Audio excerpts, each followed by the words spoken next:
Hello అండి, welcome back to our channel.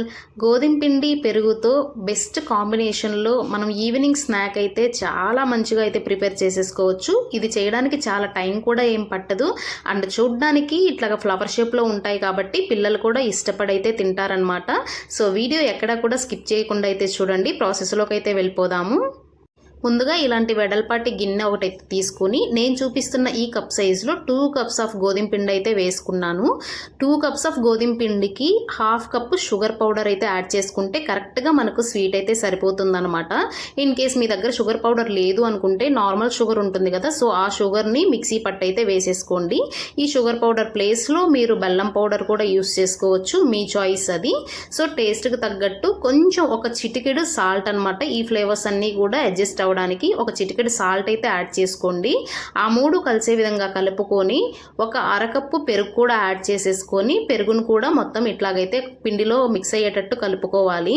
దాని తర్వాత కాచి చల్లార్చుకున్న పాలు ఉంటాయి కదా, సో ఆ పాలు కొన్ని తీసుకొని, ఇక్కడ నాకు హాఫ్ కప్పు కూడా పట్టలేదండి.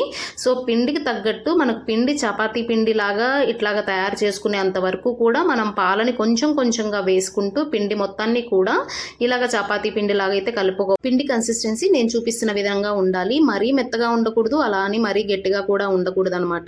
సో ఇట్లాగా ముద్దగా చేసి పెట్టుకున్న పిండిని నేను ఒక 3 ఈక్వల్ పార్ట్స్ లాగైతే చేసుకున్నాను. 3 బాల్స్ అయితే ప్రిపేర్ చేసుకున్న తర్వాత ఇప్పుడు చపాతీ రుద్దే పీట ఉంటుంది కదా, దాని మీద ఇట్లాగా కొంచెం గోధుమ పిండి అయితే కలుపుకొని ఒక ముద్దను తీసుకొని మనం మొత్తం కూడా చపాతీ లాగైతే రుద్దేసుకోవాలి. సో మరీ సన్నగా అయితే ఏం రుద్దొద్దండి, అలాగని మళ్ళీ రావుగా కూడా ఏం రుద్దొద్దు. జస్ట్ నార్మల్ మనం చపాతీకి ఎలా చేసుకుంటామో అలాగైతే రుద్దుకుంటే సరిపోతుందన్నమాట. ఇప్పుడు నేను చూపిస్తున్న విధంగా మనకి ఈ సైజులో అయితే సరిపోతుంది, మరీ లావుగా లేకోకుండా. సో బాటిల్ క్యాప్ కానీ ఇలాంటి క్యాప్స్ ఏమైనా ఉంటే మీ దగ్గర అవి తీసుకొని మనం రౌండ్ షేప్స్ అయితే కట్ చేసుకోవాలి. మీరు చిన్న రౌండ్స్ కావాలన్నా చిన్నైనా చేసుకోవచ్చు, లేదంటే ఇంతకన్నా పెద్దవి కూడా చేసుకోవచ్చు. సో మన దగ్గర ఏ క్యాప్ సైజ్ అయితే అవైలబుల్లో ఉందో దాంతో అయితే మనం ఇట్లాగా రౌండ్స్ అయితే కట్ చేసుకోవచ్చు. సో చపాతీ మొత్తాన్ని కూడా ఇలాగా షేప్స్ అయితే కట్ చేసుకున్న తర్వాత ఎక్స్ట్రా పిండి అయితే ఉంటుంది కదా, ఆ పిండి ఈ రౌండ్స్ని ఏమాత్రం డిస్టర్బ్ చేయకోకుండా ఇట్లాగా మెల్లగా అయితే మొత్తం ఎక్స్ట్రా పిండిని తీసేసి వేరే ఒక ప్లేట్లో అయితే పెట్టేసుకోవాలి. సో ఇప్పుడు నేను ఫ్లవర్స్ ఎలా తయారు చేయాలని చూపిస్తున్నాను చూడండి. ఒక కట్ చేసిన ఈ షేప్ అయితే తీసుకొని పైన 2 ఎడ్జెస్ని రైట్ హ్యాండ్తో ప్రెస్ చేసి పట్టుకోండి. అలాగే కింద 2 ఎడ్జెస్ని కలిపి ఇట్లాగా లెఫ్ట్ హ్యాండ్తో పట్టుకున్నాము అని అంటే మనకు ఫ్లవర్ షేప్ అయితే ప్రిపేర్ అయిపోతుంది అనమాట. సో ఇంకొకసారి అయితే చూడండి, పైన 2 వచ్చేసి ఇట్లాగా మూన్ షేప్లో బెండ్ చేసేసుకొని ప్రెస్ చేసుకోవాలి. అలాగే లెఫ్ట్ హ్యాండ్తో వచ్చేసి ఇట్లాగా మనం 2 ఎడ్జెస్ని కలిపి ప్రెస్ చేసాము అని అంటే మనకు షేప్ అయితే పర్ఫెక్ట్గా ప్రిపేర్ అయిపోతుంది. సో అన్నీ కూడా అలాగ ప్రిపేర్ చేసుకున్న తర్వాత లాస్ట్లో ఎక్స్ట్రా పిండి అయితే మిగిలిపోతుంది కదండి మనం కట్ చేసుకున్న తర్వాత, దాన్ని కూడా ఒకసారి రౌండ్గా అయితే చేసేసుకొని చపాతీ లాగా అయితే ప్రిపేర్ చేసుకొని దీన్ని కూడా కట్ చేసుకొని వీటితో మళ్ళీ కూడా మనం ఫ్లవర్స్ అయితే ప్రిపేర్ చేసుకోవచ్చు. ఇవన్నీ ప్రిపేర్ చేసిన తర్వాత కూడా మనకు లాస్ట్లో ఇట్లాగ ఎక్స్ట్రా పిండి అయితే మిగిలిపోతుంది కదా, సో దాన్ని వేస్ట్ చేయకోకుండా ఇట్లాగా చిన్న చిన్న పీసెస్గా అయితే కట్ చేసుకోండి. సో వీటితో కూడా మనం స్నాక్స్ అయితే ప్రిపేర్ చేసుకోవచ్చు అనమాట. మనకు ఆల్రెడీ ఇట్లాగ షేప్స్ ఉన్నాయి కాబట్టి జస్ట్ వీటిని చిన్న చిన్న పీసెస్గా అయితే కట్ చేసుకొని పెట్టుకోండి. కట్ చేసుకున్న ఈ పీసెస్ అన్నిటినీ కూడా చిన్న ఒక ప్లేట్లోకి అయితే ట్రాన్స్ఫర్ చేసి పెట్టేసుకోండి. ఇప్పుడు ఫ్లవర్స్ అన్నీ కూడా ప్రిపేర్ అయిపోయాయి. జస్ట్ మనం డీప్ ఫ్రైకి ఆయిల్ పెట్టేసుకొని ఆయిల్లో డీప్ ఫ్రై చేసేసుకోవడం అనమాట. సో నేను చూపిస్తున్న ఈ ఫ్లవర్స్ అన్నీ కూడా నేను తీసుకున్న ఆ పిండికి అయితే వచ్చాయి అనమాట. మనకు వేసిన తర్వాత ఆయిల్లో చాలా తక్కువగానే కనిపిస్తాయి. సో ఆయిల్ అయితే మనం ఇట్లాగా గ్యాస్ మీద పెట్టుకొని కొంచెం హీట్ ఎక్కనివ్వాలి. ఆయిల్ అయితే మరీ హీట్ ఎక్కొద్దండి. జస్ట్ మనం ఈ ఫ్లవర్ దీంతో ఒకటి వేసాము అంటే జస్ట్ చిన్న చిన్న బబుల్స్ రావాలన్నమాట, అంత హీట్ అయితే సరిపోతుంది. ఆయిల్ మరీ ఎక్కువ హీట్ ఎక్కితే మళ్ళీ ఇట్లా మాడిపోతాయి అన్నమాట, లేదంటే కలర్ అయితే తొందరగా చేంజ్ అయిపోతాయి. So oil just light heat ఉన్నప్పుడు మాత్రమే ఇవి వేసుకొని మనం మీడియం ఫ్లేమ్లో ఇవి ఇట్లా అయితే వేసుకోవాలన్నమాట.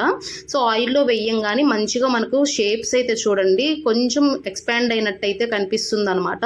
సో ఒకవేళ మనకు వేసేటప్పుడు అతుక్కొని పోయినా కానీ ఆయిల్లో వేసిన తర్వాత అయితే మనకు కరెక్ట్గా షేప్ అయితే కనిపిస్తుంది అండ్ సెపరేట్ కూడా అయిపోతుంది అనమాట లేయర్స్. ఒక సైడ్ కాలిన తర్వాత మనం ఇట్లా జాల గెరటైతే ఉంటుంది కండి, దాంతో మనం రెండో సైడ్కి కూడా తిప్పుకొని రెండు సైడ్లు కూడా ఈవెన్గా కాలేటట్టయితే చూసుకోవాలి. మనం ఈ కలర్ జస్ట్ కలర్ చేంజ్ అయిన తర్వాత మాత్రమే తీసేయాలి. ఇంకొద్దిసేపు ఉంచాము అని అంటే మనం తీసేసిన తర్వాత ఇంకా క్రిస్పీగా అయిపోయి కలర్ అయితే చేంజ్ అయిపోతాయి అన్నమాట. సో ఇప్పుడు నేను చూపిస్తున్న విధంగా ఈ కలర్లో ఉన్నప్పుడు మాత్రమే మనం తీసేసుకొని ఇట్లాగా గెరెట్తో మనం పైకి కిందికి అట్లా అంటున్నాము అంటే ఏదైనా ఎక్సెస్గా ఆయిల్ ఏమైనా ఉంది అని అంటే ఆయిల్ కూడా దీంతోకైతే డ్రాప్ అయిపోతుంది అనమాట. ఆల్మోస్ట్ దీనికైతే ఆయిల్ అయితే ఏముండదు. సో నేను తీసిన వెంటనే మీకు చూపిస్తున్నాను చూడండి. ఒక టిష్యూ పేపర్ తీసుకున్న ప్లేట్లోకి మనం ఈ తీసుకున్న ఈ ఫ్లవర్స్ అన్నిటినీ కూడా ట్రాన్స్ఫర్ చేసేసుకున్నాము.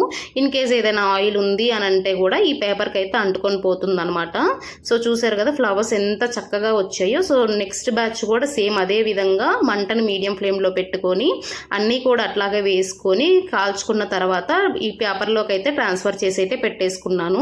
సో నేను చూపిస్తున్న విధంగా ఇట్లాగైతే మనం ఫ్లవర్స్ ప్రిపేర్ చేసుకొని స్టోర్ చేసుకొని తిన్నాము అని అంటే చక్కగా తినేయొచ్చు అనమాట. స్నాక్స్ కోసం అప్పటికప్పుడు హడావిడి లేకోకుండా ఇట్లాగా స్టోర్ చేసుకొని 1 month వరకు కూడా మనం తినొచ్చు.